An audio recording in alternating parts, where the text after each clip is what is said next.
What's good, everybody? Your boy Dexter Henry here, alongside my guy, Jonathan Macri, who has been kind enough to join me here on this edition of New York Got Game, as we are going to talk about the Knicks.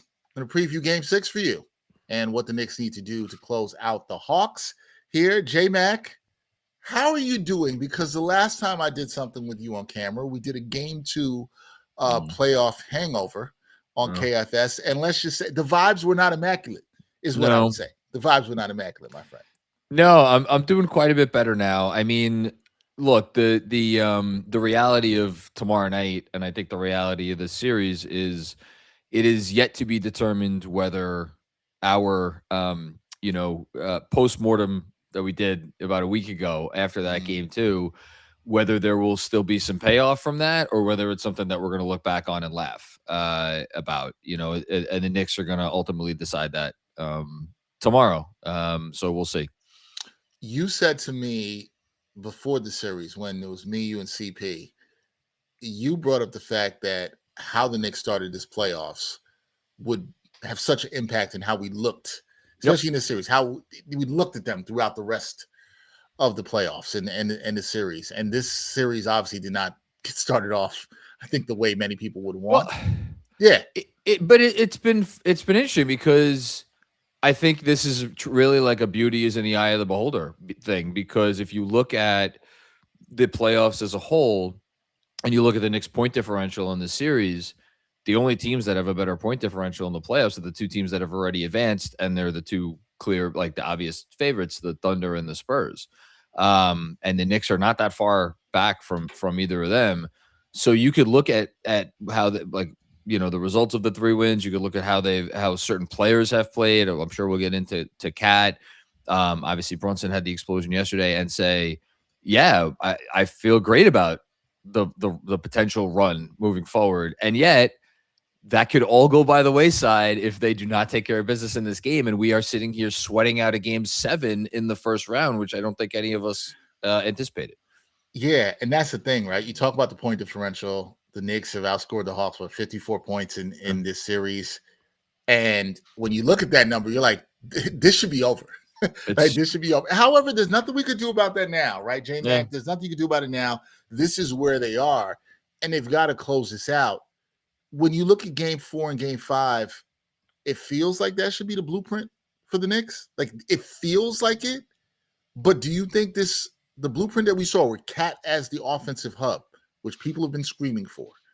I know, and I won't even say you've been screaming for it, because you, like me, have been critical of Cat at times. Do you feel like this is repeatable for this Knicks team, not just in Game 6, but then beyond Game 6? I mean, I think the answer to that question lies in two things. I think the switchability of the opponent, and I mean, the Hawks have kind of, I mean, we're through 5 games now. They're down in the series.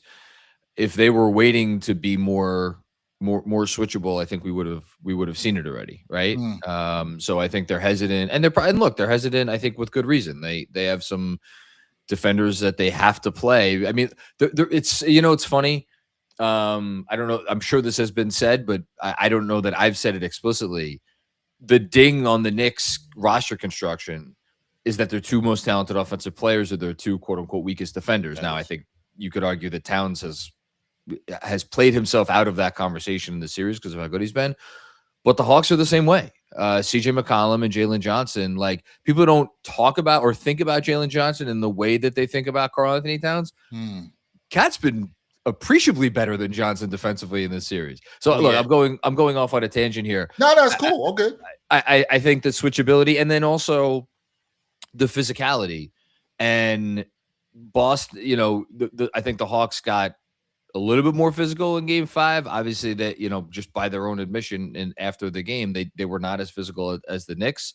I think when you look at OG Anunoby and the fact that he is involved in so many of these off-ball actions, and even Brunson for he's a small guy, but we know he could get physical. So, like, I think the Knicks have the advantage there. I don't see it turning into Game 6. If it is Boston, we know they're more switchable. Are they more physical?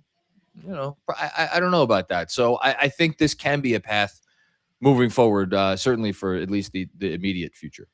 Okay, so you're feeling better than you were a week ago, right? I would say so, yes.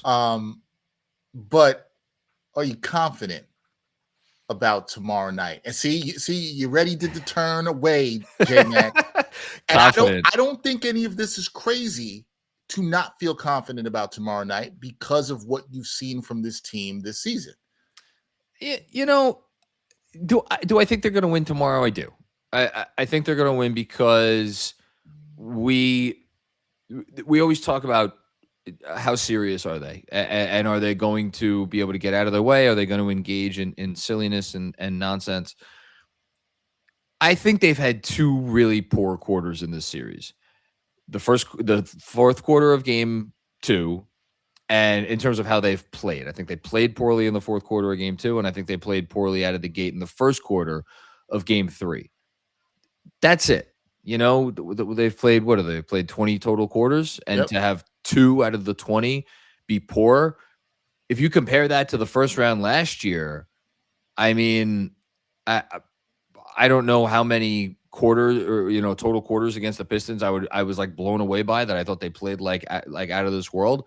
I definitely could have counted them on 2 hands, and I might have been able to count them on 1 hand. I was just very underwhelmed by how they came out last year. So already, I think you're seeing a team that is a different animal than last year when they, by the way, made it to the Eastern Conference Finals. So I have no reason logically to be skeptical that they will come up with a good performance yesterday. The reason why I'm always hesitant to be like, oh, 100% they're going to go in there and take care of business. It's 2026. Like, shooting variance is just a thing. Any team, even the Magic or the Pistons or the even the Raptors, we'll see who they're going to play in a bit, is capable of going out and shooting, 55% from three in a game. And if you get that game, it's just that's like you're going to have to overcome that. Now, can the Knicks overcome a hot shooting game? Yeah, they can, but it would make life a lot more difficult. I wonder if that's the scariest thing for most Knicks fans, though. What you just said, you haven't seen that game yet from the Hawks, really, where they got Game that one, hot. I think they shot pretty. They shoot over 40% from downtown in game one. I thought they did. I'll look it up right now. I actually have it right here. So in this series, they've definitely had some duds. That should go without saying. Here in from three, this is how things have gone. 38% in game one, that was a loss, and then ironically, 30% from game two. Just yet another reason why the Knicks had no business losing game two. Yeah. 39.5% in game three. Obviously, the Hawks managed to win that. Game five, 24.5%. And then game four, 24.5%. And then 31% last night. So they have 2 games in this series where they have shot the ball well from outside. So you've got 2 there. I think the thing is, you look at some guys, Mikal Alexander-Walker, he's had a couple games. He's hit a couple some threes and got last night stretches. Last night, even he had a couple. Jalen Johnson, like you said, spotty, has not really had that extra thing in his bag. With all that being said, all the signs point to J-Mac, the Knicks should continue to dominate. But yes, go ahead. No, I was gonna say, and I'm actually just I'm literally pulling up the series stats right now. Yeah. Because I think what the Knicks have done really well. You talk about Alexander Walker. Believe it or not, he's shooting 44% from three in the series. So there's no blame to go towards him. And even Okongwu, 50% on 4 attempts a game. Those are 2 of their important shooters. It's the 3 guys in between there. It's CJ McCollum, it's Jalen Johnson, and it's Jonathan Kuminga. Now, Jonathan Kuminga obviously had a couple great games, but he's shooting 19% from 3 in the series. Jalen Johnson, 27%, McCollum, 31%. I think, look, McCollum, they're giving a lot of respect for, correctly so. But Jalen Johnson and Kuminga are 2 guys that when they are out there, I think they have helped off of a little bit more liberally in order to put out fires elsewhere. I think that's been a big part of their defensive blueprint. I think that'll change if those guys come out there and shoot, well in game 6, then it could, it could turn the game. Could, for sure. Do you have one of the things I was thinking about last night when we did our post game was, okay, do the Hawks have an adjustment they can make here? or or have we seen everything that they can do and they just have no they okay, clear it's clear they have no answer for the Knicks and Cat, right? Particularly with Yeah. Cat at the top. They have no answer for them. But do the Hawks have an adjustment? Is there one last adjustment they could play here in game 6 that you are looking for? I just don't know that they have the bodies. Like, you're already playing Tony Bradley and Corey Kispert. Those minutes have not gone well. No. Mo Gay, I just don't think I don't think the upside is there with Mo Gay. Like, in theory, you know, a guy who he has hit some threes against the Knicks. I forget what game it was over the last couple of years. Like, but he's not hitting shots. You're leaving him open. It's clogging up the offense. Defensively, it's not like it's any great shakes there. Risa Shea has been mothballed. I cannot imagine they go back into that well. Although his minutes were not good at all. No. I mean, if they're down 15, tomorrow night, maybe, Quinn Snyder gets desperate. So you're looking at, where are you going to go? I mean, you're going to put in Buddy Hield? Like we saw, hey, listen, we saw Buddy Hield. He can't be worse than Corey Kispert. Well, we saw him almost flip a game 6 2 years ago. 2 years ago against the Sixers. Like yep. We know the one thing that guy could do is he'll put up shots and he'll probably make a few. Like, seriously, the fact that we're sitting here talking about as the adjustment Buddy Hield, who is 33, and I don't know that is he a minimum player at this point? Probably not. So it's like you're kind of stuck with your top 7, and of your top 7, there's like, Alexander Walker and McCollum are the guys that you're really worried about, and Johnson. But again, you've been able to contain Jalen Johnson. So I just don't know what else. Like, defensively, there's no answer defensively that they have on the roster, and given how well the Knicks have done, and specifically the fact that now Brunson has gotten going, I don't see that as a one game blip on the radar here. Okay, so let's get into that then. How Brunson had not had a good series before this. By his standards, he's not been good. And I was really bothered by some of the turnovers we saw from him in game 4. Yeah. Clean it up. 8 assists, one turnover last night, 39 points, obviously. How encouraged are you by what you saw from him last night, particularly what he was able to do in the paint? 22 of his 39 points coming in the paint last night. Was that more encouraging to you than anything in terms of his shot selection and being able to get him going? Yeah, I mean, just to put it into context, I had this in the Knicks Film School newsletter today. Over the last 4 years, there have been, I think, four total games in the playoffs where a player has scored at least 39 points, dished at least 8 assists, and had 1 or fewer turnovers. Brunson has 3 of them after last night. The other one, Nikola Jokic, who did it once. Figured he'd be one. I figured. Against the Wolves. So, like, it was a brilliant game. I think more importantly, can it translate moving forward? So I spent some time for tomorrow's newsletter rewatching all of his shot attempts last night, and like the shots that have gotten a lot of the play on social media are the 2 buckets in the fourth quarter. One where he faked out Jalen Johnson, one where he faked out Dyson Daniels with the footwork. Crazy. And that stuff is, don't get me wrong, that stuff is cool, and it's going to be a big part of, like, obviously it's always going to be a big part of what he does. What I was more impressed by was how so many of his other baskets, I think almost all of his other baskets, you could group into 2 categories. Playing with pace, getting the ball up the floor pretty fast to the point where he was able to attack without needing to like as opposed to like just getting the ball top of the key or whatever, foul line extended, and trying to like beat someone off the dribble. There's a lot of pace in both in getting the ball up fast and in the half court sets, and also utilizing what they've been doing with Cat and the off ball screening stuff, working with Cat as a screener, using the gravity that Cat provides to just be able to, kind of tip over the first domino and make it easier for him to score. Like, I thought all that stuff was present in spades last night. And so if he could just continue to do that, and I see no reason why he would not want to do that. Yeah, I would not see any reason why he could do it. It feels like it's sustainable and he can continue to do it. I think the Knicks offense has gotten so much talk in the series. Yeah, but I don't know about you.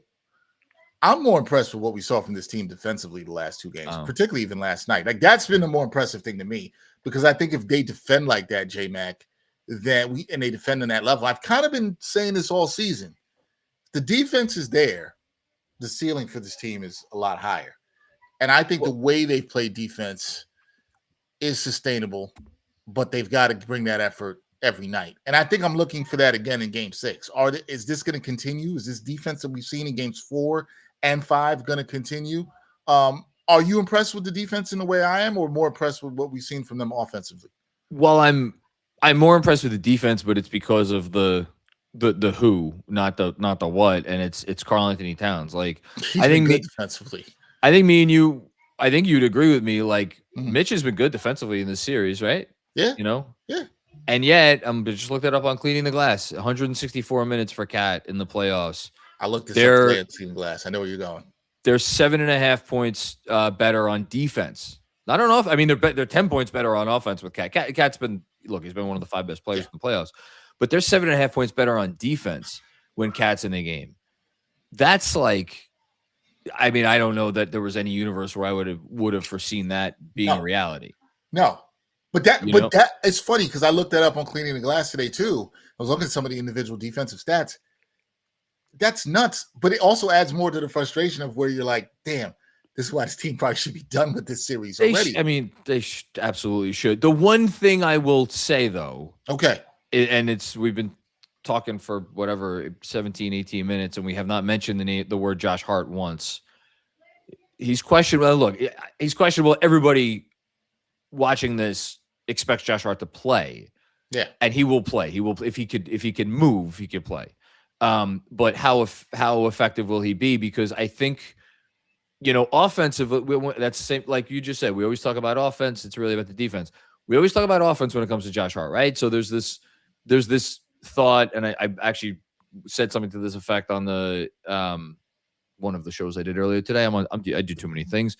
You slide in. On the putback today, right? I was on the putback, but I was also on with Andrew, so I forget what I was doing. One of the shows I mentioned, you slide in Deuce and you go to a more true 5-out look, and like that's, you benefit from that.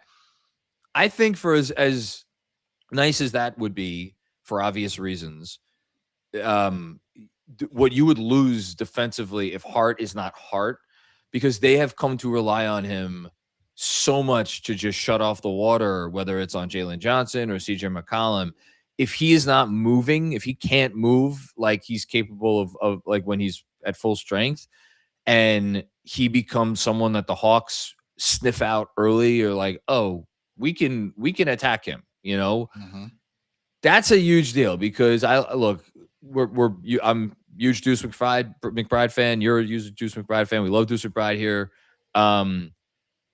Defensively, just the size, like he's not Josh Hart defensively. He tries, and he's talented, and he's great. He's really good for what he is. But so that would be a drop off, and then you're looking at, all right, does Shamet go back into the rotation? Do they just go very small and lean into Alvarado more? It's like, you start to ask some dicier questions. Now, one of the answers to those questions might be, sorry to have to do this, J Mac. You don't have to do it, but I know this would be a situation where the guy that you gave up a whole lot of draft picks to get, if you tap him on the shoulder and say, "Hey, Mikal, we need you tonight. We need you to step up, and we need you to do your best Josh Hart impersonation." In theory, he should be able to do that, right? Right? Right? Are you sure? Are you sure? You're looking for me for confirmation. He says into the void. I look. Yes. I want to look. He's come up big in big spots, obviously, for the Knicks in the playoffs before. If there were worse fates than having to ask Mikal Bridges to step up and be, do a little bit more specifically on the defensive end than he has done in this series. So we'll see if it comes to that, maybe Hart will be fine, and this is a whole waste of time. No, but I'm glad you brought that up. I was going to talk about that, but since you brought up Bridges here, should we feel good that we've seen this turnaround Your face is like, should I feel about What good about what anything? turnaround? Sorry, what Well, turnaround? not from him specifically. Let's get this I'm looking clear. at his on-offs. There's a blue 1 next to his name, which is better than the blue 0 that was next to his name That was before next to game his name. 5. But What the Knicks turnaround from game 3, the last 2 games that we've seen for them, where they've played much better offensively and defensively. Should we be encouraged that they've done this basically without Mikal Bridges? And we look at this as this is just not a series for Mikal Bridges? Or should we be discouraged because you want him to get right before the next round if they get to the next round? Like where are you on Mikal Bridges right now? He wasn't terrible. We didn't have to talk about him the last couple of games, but he hasn't done much still. I think the reality is that it really comes down to a question of like, if they get 25 to 30 minutes a game of the version of Bridges that we've seen in this series, can they beat Boston? That is a good question. And I think the answer is yes. Only because, and again, we sometimes we have selective memory with this stuff. Mikal Bridges had some massive fourth quarters against the Celtics. There were games that they won where he was dreadful for the first 3 quarters in that series last year. And now he was dreadful on offense. He would he was like, I think there was a game where he was like 0 for 8 or 1 for 8 or something like that going into the fourth quarter. Now he made up for it late, but defensively, I think he's going to be more important against the Celtics because they just need him against their personnel. They need him against those wings. They need him against, Jaylen Brown. And I think he'll be fine there. The good thing with Mikal is I don't think he carries this stuff with him. Like I do think he's pretty good at like fresh game, fresh opportunity. I just think he needs to see some shots go down, and maybe the fact that a few shots did go down in game 5, maybe that's going to get him going in the right direction. I hope. So do you think he's lost confidence at all in this series? And have you liked how Mike Brown is handled? I kind of wanted to get with you on the Mike Brown part of stuff too, because that was an interesting part of our conversation a week ago.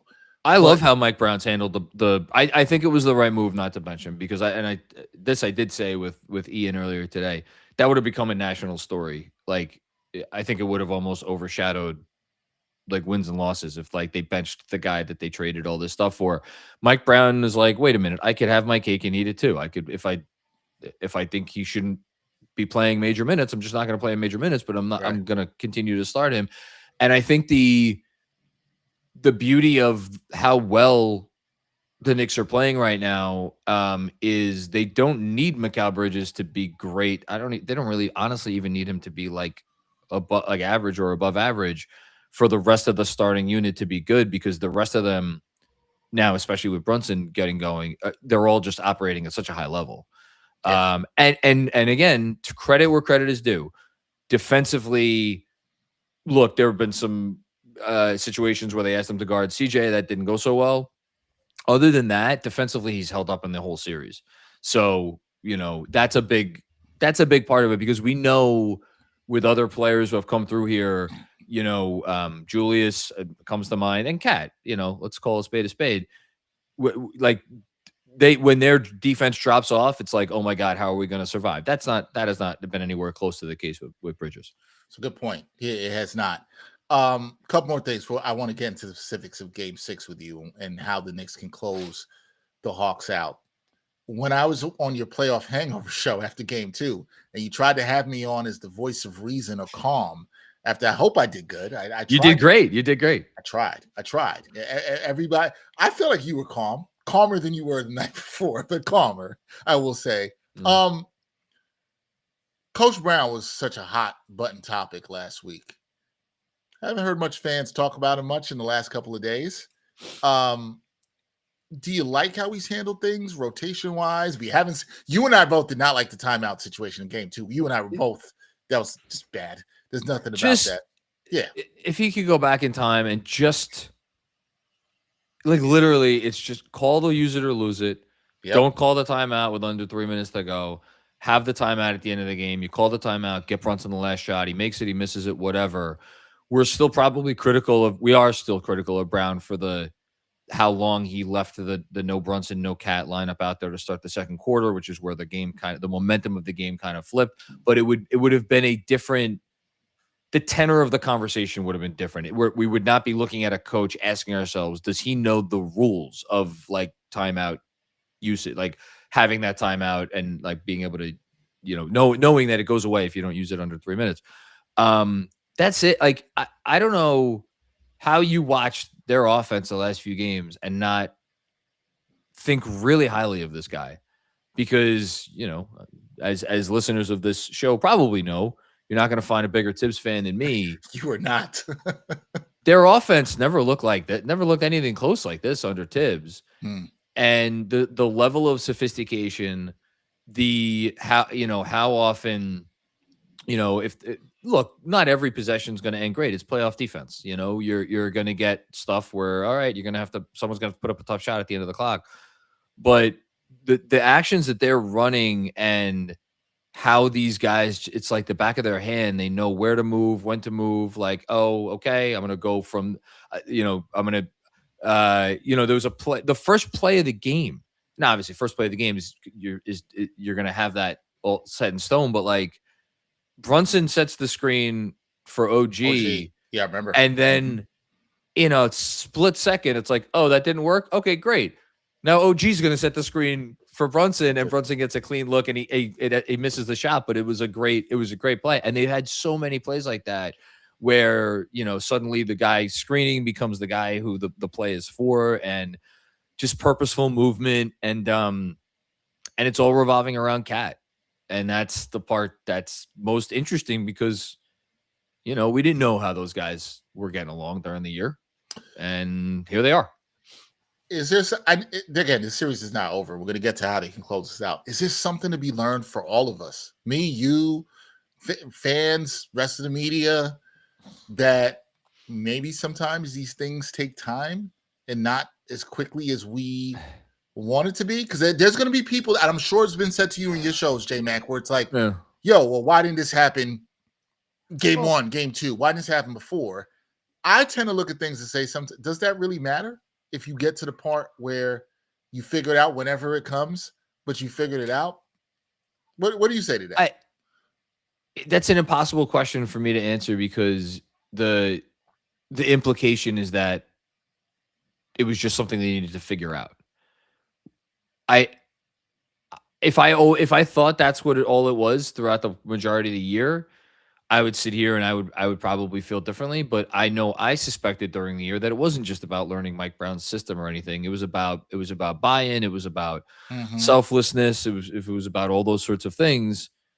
And was that was that the reason? Was it guys just like, all right, it's the regular season, I'm gonna kind of do things more my way. When it comes down to it, like we'll buy in when we need to buy in. I have no idea, but it's just crazy that like with a couple weeks left to go in the season, you were still getting these quotes and sound bites where it's like, man, are these guys on the same page? Like what, and now the proof is in the pudding now. So I really don't know how to answer that. I don't know that I will take many lessons from this regular season, but maybe we should.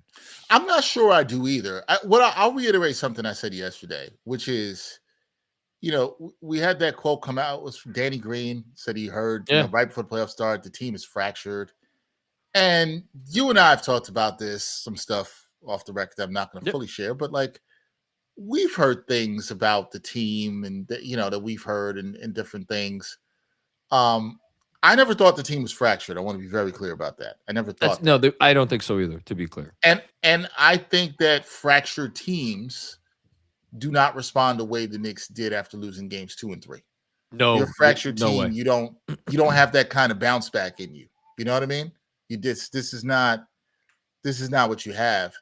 Now, how sustainable is this bounce back? How long does it last? I can't tell you, J-Mac. I wish I could. I wish I could sit here and say, hey man, tomorrow night you're not going to be stressed. I gotta tell you, yeah, it's just crazy that I'm saying this. You? I feel good about. I'm scared now. I know. I'm scared. I'm scaring myself. I feel good about it because, if you combine what we're seeing on the court, which is all great, most pretty much all great, and then you're looking at what these guys are saying and the like everything that they said after that Game 5 win was exactly what you wanted to hear in terms of the appropriate amount of urgency that they will still carry forward into Game 6. Cat talking about it's the toughest game to win. To a man, everybody talking about, look, we got like they did. It was not the sense at all of a team that felt like it had accomplished a blessed thing. Like, it's go into Game 6, take care of business. I'm not worried about what Knick team is going to show up for Game 6. I'm more just worried about, like I said before, basketball is a funny game. You could catch a team that just gets hot from deep on a given night. You may be cold from a given night. It's like, it's basketball. Like, crazy stuff happens. Stuff happens. Yeah. Are you talked about the shot variance, and I heard you say that. You're right. Stuff happens in basketball. Do you feel like, let's say the Hawks come out and they're on fire in Game 6. I don't know, go crazy from downtown. They get up. Let's say, I'm going to put it at 10 to 12 points. Put it around that range. Let's say it's that at the end of one. Sure. Right? It's possible. You're sitting there, you're doing your watch along, you're not feeling good or great about it. Do you think this team can respond from that kind of punch? And does what happened in Games 4 and 5 make you feel better that if they take that punch early, they can respond from that? Yeah, I guess that's my question. When you get to that point, how do you think you'll feel about the team taking a punch like that early in Game 6? Yeah, no, I will still think they have the capability of winning the game. I mean, they went down 18 in Atlanta in Game 3, and they came back and they took a 3-point lead. And I don't even think they played great basketball to come back and take that 3-point lead. Like, they had obviously some nice moments, but I didn't think that was their best ball. I think they played their best ball the last 2 games. Ultimately, I think I don't think anything the Hawks are going to do offensively are going to get the Knicks to break so severely from what has worked. Now, obviously, they will continue to hunt Jalen Brunson, and they will trust, things like Dyson Daniels trying to make plays in that situation, because if Brunson's going to continue to hide on Daniels, and then if you want to do a hard hedge with Brunson, all right, you're putting Daniels in a 4-on-3 situation. Like, they could pivot off of that, like they pivoted off of that in Game 5, where it was more having, DJ talked about this on the postgame last night, shifting Brunson into more of a shallow drop, and the Hawks don't have the sort of pull up. Like, let's say they do that out of the gate, and the Hawks hits CJ, or even Jalen Johnson hit some pull up threes. I think if you're the Knicks, you're gonna trust that, like, those pull up threes are not going to continue to go down for the rest of the game. That's not that they don't have a lot of good pull up 3-point shooters. Yeah. So I think you just kind of stay home, you stay sound, and you again, not to use the Sixers term, but to trust the process. And then, on offense is where it's always more interesting to me with the Knicks, just because there's always going to be that inherent push and pull for everything I said about what I loved about Brunson's game in Game 5, like the temptation to just, all right, Jalen, take the ball and go kind of dig us out of this. That's always going to be there. So that, to me, is the most interesting, inherent, like, Jekyll and Hyde part of the team that's left at this point. Yeah, can't say I disagree on that. All right, so when we look at Game 6, man, you and I have watched a lot of basketball. Yes. Closing out series is hard. They're hard. It's hard. It's not easy. Now, we've seen the Knicks close out some series on the road in the last 3. They closed out, right? They closed out Game 5 in Cleveland. Yep. Game 6 in Philly, and then Game 6 in Detroit. Yep. So we've seen the Knicks do this recently. And that was a tough and ugly and tight Game 6 in Detroit last year that took a iconic Brunson shot to get it done. What's your couple of things you're looking for where you're like, this has to happen for them to close this game out and not play with their food? Because we've seen the Knicks play with their food already Yeah. in this series. What do they have to do in Game 6 and not play with their food here, man? I mean, putting aside the Hart question mark about how Hart's going to look. I mean, that's the first thing I'm going to be looking for right out of the gate is how does Hart look? And then the right alongside that in terms of what I'm going to be looking for, like, do they switch more liberally on defense? And if they do switch more liberally on defense, does that throw the Knicks off? How do the Knicks respond to that? Do the Knicks just try to take what is given and like, all right, you're gonna switch your weaker defenders onto Towns or Brunson or whoever? We're gonna trust them to make plays and make buckets out of that.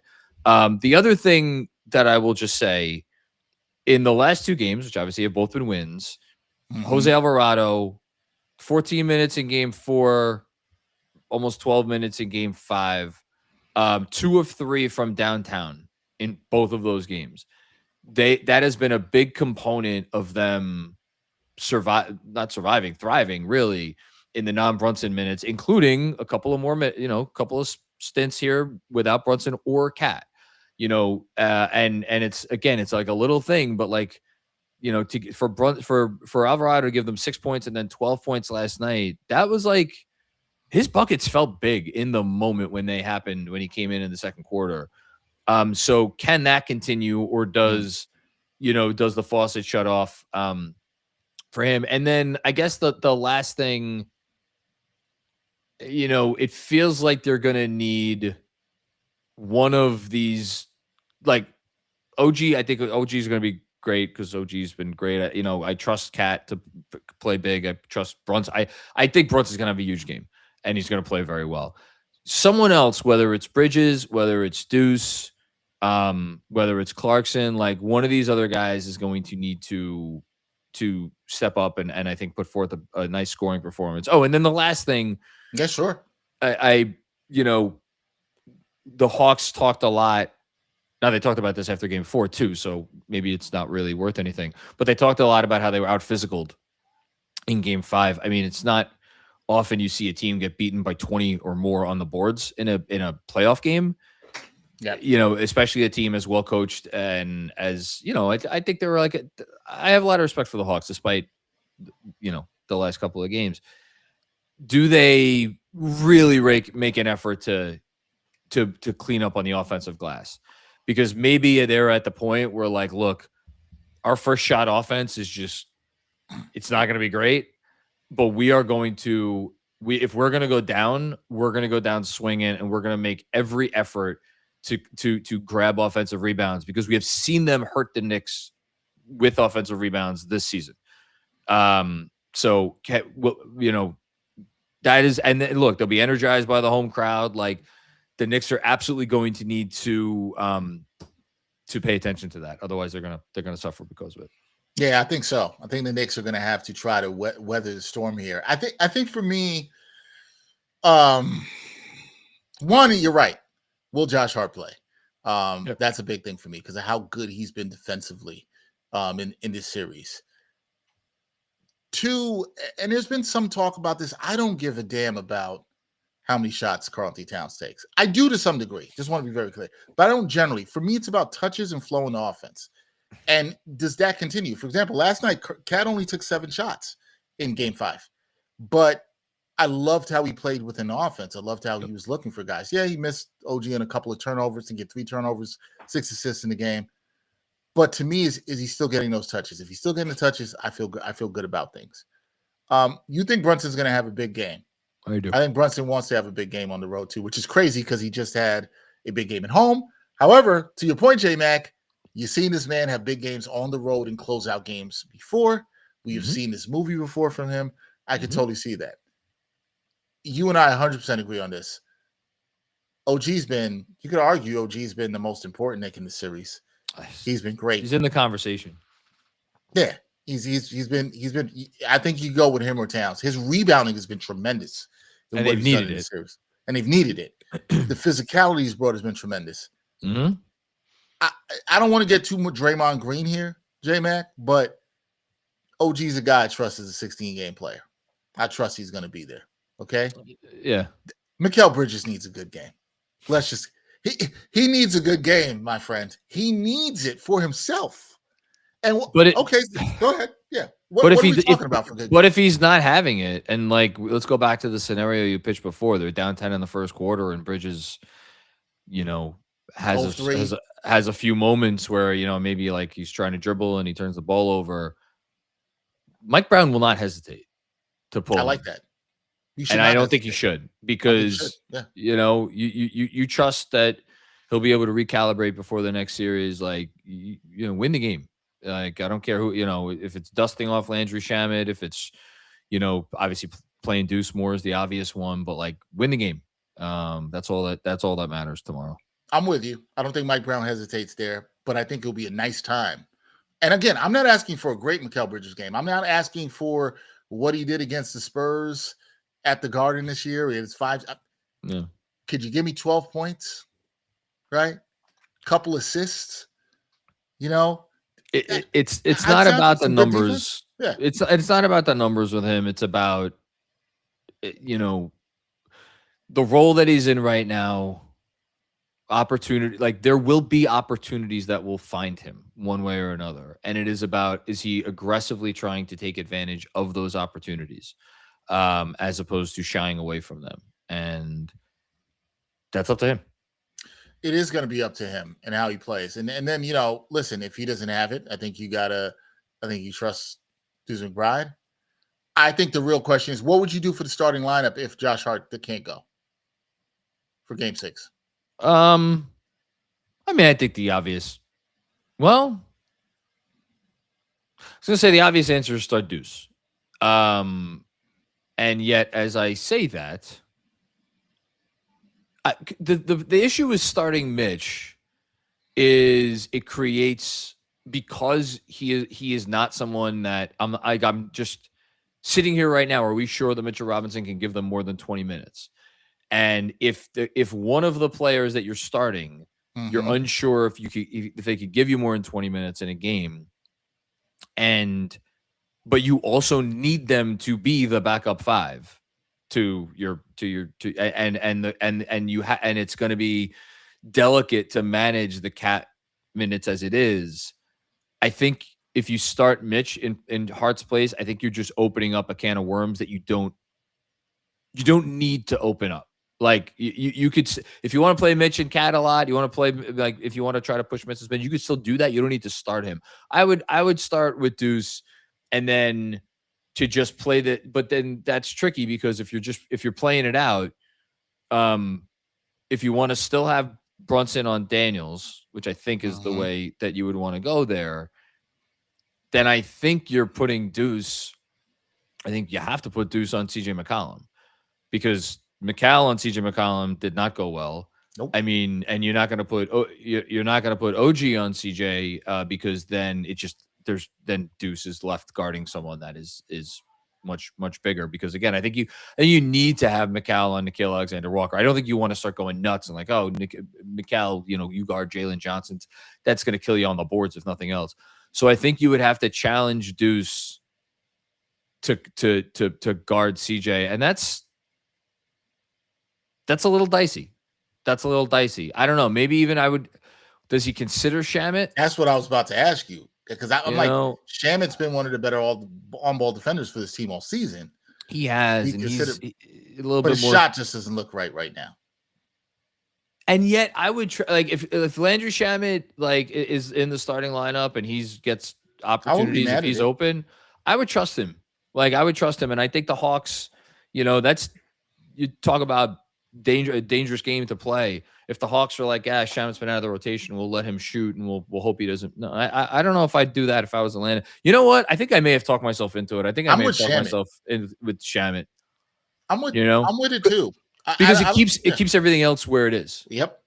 I think that's what I like. Keeps Deuce in the role he knows. It keeps the defense pretty similar. And I think, I don't know, Shamet, I trust him in the spot. I think he'll be motivated out of the rotation. I think he's not going to mess it up. Trust Shamet. You know what I mean? J-Mac? He's not going to mess it up. Shamet's not going to go out there and fall on his face. Like, he's going to. And look, if he commits 2 fouls on CJ McCollum in the first 4 minutes of the game, guess what? it's no harm, no foul. Like he was a guy that was out of your rotation already. So now you just, all right, well, we'll bring in Deuce, who was probably going to have to play 35 minutes without Josh Hart in this game anyway. Again, let's hope Hart plays. Let's hope they don't have to do any of this. I'm happy we had that conversation because my inclination was Deuce, and now you've turned me. I think I would go Shamet. Yeah, I was even trying to convince you. I thought about Shamet too. I mean, again, I wouldn't be mad if it was Deuce, but I just think it keeps everything the same at all whatsoever. I would not go Clarkson or Alvarado because I want those guys. I want both of those guys in there during the non-Brunson minutes, and I think you don't. That is one thing that I don't want to mess with. I agree. I'd be inclined to agree. Let's hope that Josh Hart plays. We know Mike Brown will have a quick leash. What are you also rooting for tomorrow night in terms of Philadelphia and Boston? I know you're going to have your eye on that. What do you think? I think you've become a Sixers fan for that game. I think that. I mean, look, the Celtics are just better on the road in the playoffs. The numbers are crazy with their shooting variance at home as opposed to on the road. I mean, they're crazy. They're favored by I think 6 or 6.5 points, whatever it is tomorrow in Philly. Yeah, of course I hope Philly wins that game. I just want that series to go 7 and more. It's more about giving the Knicks a little bit of extra rest potentially than it is the Sixers actually winning that series. But no, that'll be interesting. And then we got some. I think one of the games already got started as we're recording this. So big night of basketball tonight. Outside of the Knicks series, I root for chaos in the playoffs. That's all it comes down to. Well, we've seen some chaos in the East, and we had some comments in the chat that I'm gonna get to before we get out of here. GS5 from the Bronx said this series is over. We took the Hawks' soul in Game 4. I hope so. Hey, that's a lot of confidence that I necessarily don't have. But if you have that confidence, God bless. Is what I'll say. You should bring that confidence in. I don't think it's wrong to have that confidence going into this game. Is it over? I don't know. Again, I'm not sitting here saying that there's going to be a Game 7 and the Knicks aren't going to win or the Knicks can't win or anything. But like, I don't know that momentum in the playoffs is a real thing. Like I'm thinking back to, I mean, did you think about some Knicks here? I mean, look at last year against Boston. They got their doors blown off in Game 3, and then came back and played their best game of the season in Game 4, and then they got their doors blown off in Game 5, and came back and played their best game of the season in Game 6. Think back to a great point. Remember that Warriors Grizzlies series? Where they went down 2-1. Yeah, and I think Memphis beat them by it was a record. They beat them by like 50 something points, and they didn't win another game the whole series. Like one game sample sizes, Now, look. None of those situations was like, if you don't win this, there is going to be a Game 7. So I don't want to speak out of turn too much, but like, I just go back to what I keep saying. It's one game, anything can happen in the NBA, especially when you have a talented team like the Hawks. You're right. You're right about that. Got another one here from Charlie Nix. Says Dexter, I assume you mean what's up, brother? Knicks is 6, not satisfied yet. Job's not done. That consistency needs to remain. But as I study the postseason in the East, the way we played games 4 and 5, we are the best team in the Eastern Conference. I mean, to your point, J-Mac, when you look at the chaos that we've seen, especially in the Eastern Conference, what's going on with Detroit? We'll check in on that game in a little bit. I can understand why you look at the Knicks in the way they played. I think if the Knicks play this way, they could be the best team in the Eastern Conference. I will say that. I think you have to feel better about the Knicks' chances today than you did before the playoffs started. Oh, I thought you were just going to go to even a week ago before. But say to people more about why that is for you. I think I might know, but why is that for you? Why do you feel better today than you did when me, you, and CP did our playoff roundtable? Why are you feeling better right now? I think there's been consistency. I think there's been more consistency with how they've played. And I think in particular, you look at Cat. I think you look at how Cat has performed. We haven't said it on this show. I've said it over the last, 24 hours. This has been the best playoff series of Cat's career. You're going better than the series it's against Denver? it's better. It's better on an individual basis because he came up huge in a way that his team needed him to come up huge in that series, Hmm. and he had obviously some big moments, Yeah. some massive moments. But he is, I mean, he's been the best player. I mean, all due respect to OG and Jalen and everybody, he's been the best player on the floor. I mean, he's controlling the entire series on both ends of the court. Like it's crazy what he's done. Yeah, the consistency is you're right. I understand why Knicks fans, let us know if how you feel. You feeling better about this team than you did at the start of the playoffs? I think that's an interesting point. We have a poll up in the chat. Who should the Knicks start if Josh Hart can't go in game 6? We J Mac and I are on the Landry Shamet train. Let us know what you think. We'll talk about that again. Yo, Dex, Knicks can't play with their food anymore in the series going forward. Well, look, G5. I hope not. They sure can. They shouldn't. Anything can happen. They should not. But I and I guess we could kind of down close on this, J-Man, because we got to run. Do you? Because it sounds to me like you feel like there's a shift with this team. You just mentioned the word consistency more. This is like I'm looking at you and I'm talking to you, and I just talked to you a little over a week ago, and your face wasn't like this. You looked like you was going through it after game 2, and now it's a different vibe, and you really feel there's a shift. I like hearing this. It's famous last words, probably because I've never felt as good about a Knicks team as I did with 6 or 5 minutes to go in game 1 of the Eastern Conference Finals last year. And then they took my soul out of my chest and then they stomped all over it. So like, but that's not a Knicks thing. That's like, that's the NBA in 2025, 2026, when comebacks like are prevalent and no lead is safe because of the 3-pointer. I'm not trying to sit here and certainly not trying to be cocky. Like, again, as everybody said, take care of business in game 6. Don't mess around. I'm seeing what I'm seeing, it doesn't feel like fool's gold. It feels like they have found something at both ends. It's like, you know what I'll go back to? The best teams, if you turn them on any given night, you're like, I feel confident that I know what I'm going to get from this team tonight, whether they have a good shooting performance or a not good shooting performance, whether the team they're playing shoots or doesn't shoot well. I know what I'm going to get. It feels like you now know what you're going to get from the Knicks if you watch them on both ends of the floor. And I don't know that I have felt that way a lot this season. No, I haven't heard this from you this season. I've talked to you a lot through the season. And a big part of that is the starting 5, because even during stretches of the year when they were playing well, the starting 5 was not necessarily a big part of their success. It was often they were winning despite the starting 5. And that has changed. That has changed. The starting 5 is playing well. Their best players are playing together. We're talking about a great series from OG, a great series from Cat. And like now we could kind of start to tip the scales for Brunson too. That's such an anomaly given how they've played this season. Josh Hart is also having a good series. Oh, I mean, yeah.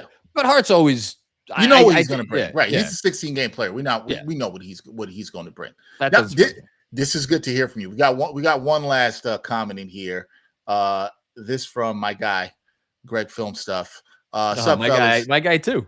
Yeah. If the Knicks finish off the Hawks on Thursday, who would you rather play between the Celtics and the Sixers? Me personally, I want the Celtics.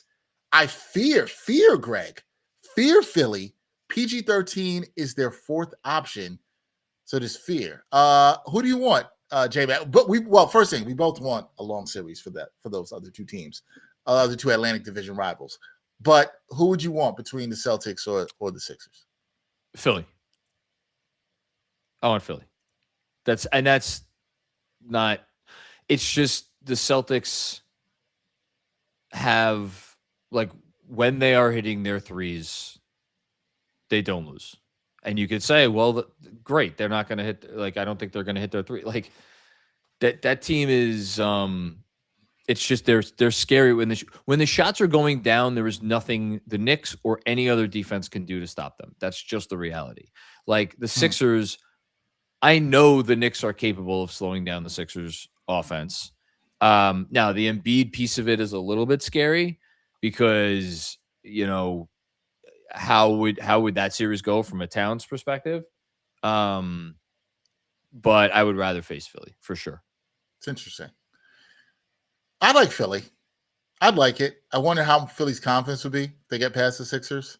I'm sure it'd be high. The Knicks have home court advantage. That would be nice. Well, that's it. Oh, I didn't even mention that. Home court, yeah. Yeah, home court would be nice for the Knicks. The basketball lover in me would want to see a little bit of Knicks Celtics round 2 after last year.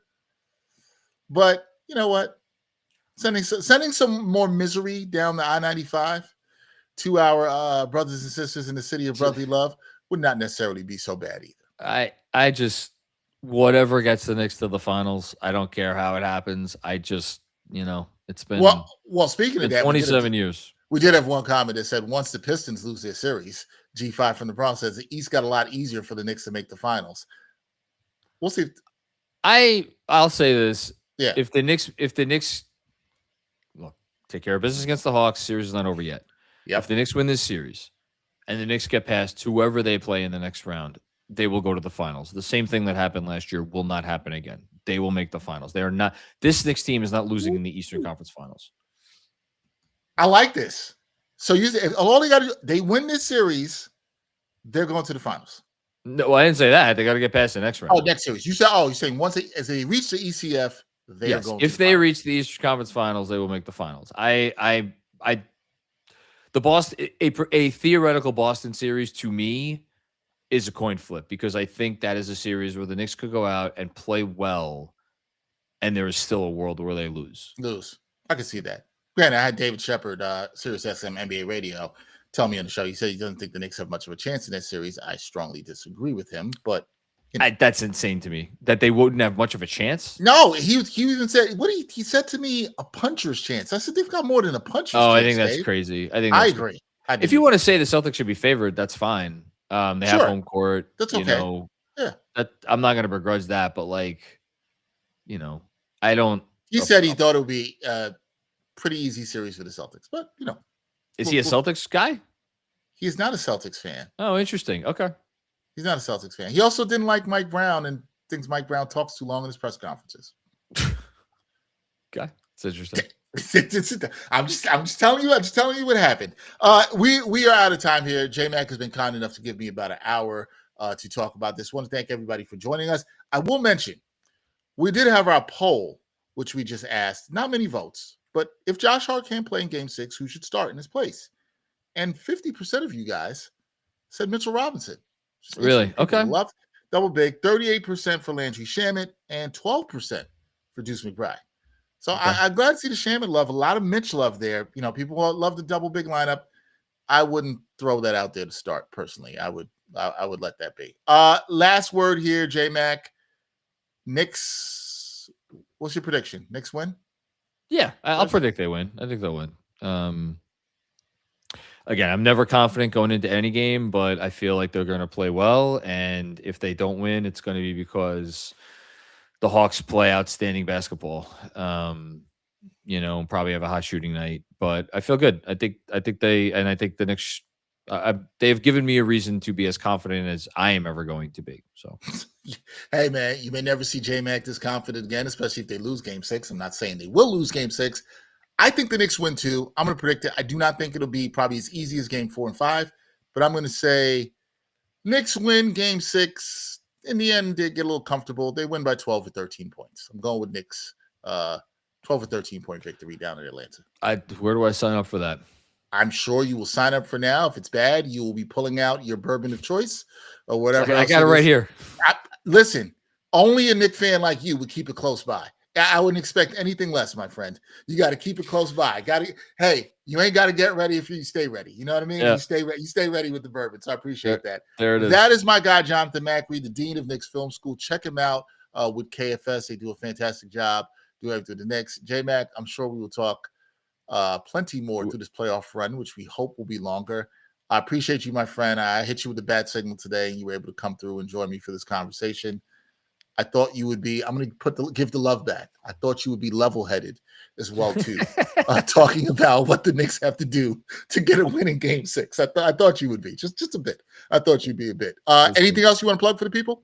No, just check out all the stuff we got going on at Knicks Film School. DJ and Benji are doing great stuff on the KFS Patreon. If you're a Knicks fan out there who is like, feels like I can't get enough content and wants just like really high level X's and O's stuff in terms of both film work and written stuff, Knicks Film School Patreon is where it's at. And then, my newsletter that I have to finish up as soon as I'm getting off with you. That's on Substack. Going to break down Jalen Brunson's game 5 performance for tomorrow. And then we'll be live. We're doing a watch along and then post game show. So but great stuff, Dex. Appreciate you having me on as always. Always, my friend. Hopefully that both of us tomorrow we're doing our post game shows are a little bit happier and you're not reaching for that bourbon too quickly. I'll be having a bourbon either way. I'll just be honest. If they lose, I'm gonna have a bourbon. If they win, I'll have a bourbon. It depends on how enjoyable that drink is. Is it to drink away your sorrows, or is it a celebratory drink? It can be either or. I hope it is the latter for you. That is my hope. I hope for you. Thanks everybody for watching in the chat. Hit that like button, hit that subscribe button, subscribe to the New York Post Sports YouTube channel. We'll be back with a lot more content this week about the Knicks. We'll see if they can win Game 6. We will talk to everybody on Thursday night as the Knicks play the Hawks down in the ATL. Peace.